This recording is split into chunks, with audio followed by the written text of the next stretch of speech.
onde a gente está chegando no tema de hoje. Na aula passada a gente fez um caminho muito árduo, que foi a experiência assim, o não, né? As experiências na nossa linha do tempo, na nossa vida, que é o que a gente pode falar, dos nãos que a gente disse que não devia, os nãos que a gente deixou de dizer, em geral são mais os que a gente deixou de dizer do que a gente disse, né? Isso tudo a gente treinou também para hoje, nossa proposta de hoje, que a gente compreendeu o sim, né? E o sim é mais complicado que o não. Né? O sim é de verdade, um sim verdadeiro para conosco e honesto para conosco. Talvez a gente não possa expressar isso no mundo, não sei, mas a gente tem que ser honesta para conosco.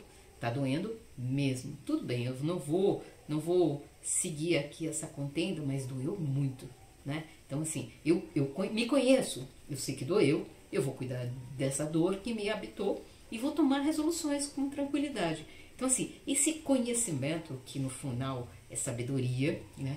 Instalar sabedoria sobre si, porque a partir de saber sobre si, a gente consegue ter uma melhor relação sobre o fora da gente, sobre o outro, sobre o mundo, sobre as coisas, sobre o que eu quero ou não quero, né? Então, hoje a nossa meditação vai ser lugar de poder, né? A gente vai em busca dos momentos na nossa vida onde a gente evitou um sim, mas um sim que talvez desse errado lá na frente, mas era um sim que, nossa, ardia no coração, era um sim que assim, putz, eu devia ter feito isso. Ai, às vezes é impossível mesmo, mas às vezes está no alcance de um telefonema, de um movimento de ir até lá, ou de alguma ação, né? E a gente não fez o sim, não deu o sim, né? A gente utilizou na meditação passada muito do não para ajudar a facilitar, a tirar o que é sim. Né? Bom, eu não sou isso, também não sou isso, eu não gosto daquilo, também não gosto daquilo, eu não sou aquilo, não sou aquela outra coisa, não sou a expectativa da minha mãe, nem a expectativa do meu pai. Não, net. E aí a gente vai começando a diminuir a quantidade de sims, né? E a minha sugestão sempre é quando a gente estiver diante de uma situação, cada um de nós tem um universo simbólico próprio. É uma mitologia pessoal que diz respeito a essa vida, a esse corpo, às histórias de vidas anteriores. É uma somatória, é um complexo maravilhoso. Cada um é um complexo belíssimo, né?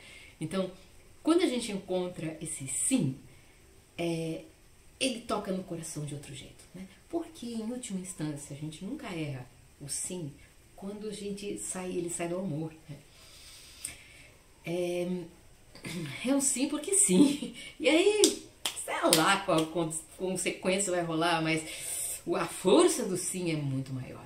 Então, quando a gente estiver navegando ali na linha do tempo e a gente tiver dúvida, todo mundo viveu situações que a gente viveu esse ardor do sim, né? Seja ele no campo físico, né, de um desejo, na expressão de um desejo, na expressão de um desejo emocional também, né? Eu gostaria de estar lá e fazer alguma coisa por aquelas pessoas, né?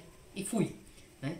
Então, pode ser de uma coisa mental, uma escolha de um estudo, por exemplo, né? De uma dedicação, pode ser uma escolha espiritual, de uma dedicação, de uma prática, né? De uma forma de conexão. Então, não importa. O sim que a gente agarrou com muita vontade. Mas é claro que, como sempre, primeiro eu vou tocar pro sim que a gente não agarrou. Então a gente começa fazendo uma limpeza, né? Pro sim que a gente não agarrou. Então assim, nossa, quando eu era pequena eu achava sempre muito engraçado, que era um dito muito comum, né? Eu via de muitas pessoas falando assim: o cavalo passou selado, você não pulou, azar, tem que esperar um próximo passar de novo. Eu achava aquilo muito diferente, porque eu era urbana, assim, não tinha tanta essa experiência dos cavalos passando pela rua como, né, meus avós, né, as pessoas mais velhas tinham. Então, mas era isso, um pouco isso, né? A gente passou um cavalo selado e a gente não pulou em cima. A gente não disse sim para a vida, sim para um desejo muito profundo, muito forte, tá? Então, assim, depois pode não dar certo, aí a gente vai resolver, aí a gente tem um monte de ferramentas para solucionar. Mas é mais interessante a gente pular no sim. Olha, eu né? Cada um vai ver seus anjos aí para conversar. Mas, em geral, é mais interessante quando essa qualidade de sim, que não é um sim assim, eu quero consumir, eu desejo tal coisa, é um sim blasé. Não estou falando desse sim, estou falando daquele sim que o corpo inteiro fala, é sim, né? Sim, né? É verdade, sim, né? Então, este campo de desejos, que sim, né? É isso que a gente vai vasculhar. Porque aí a gente tem um monte.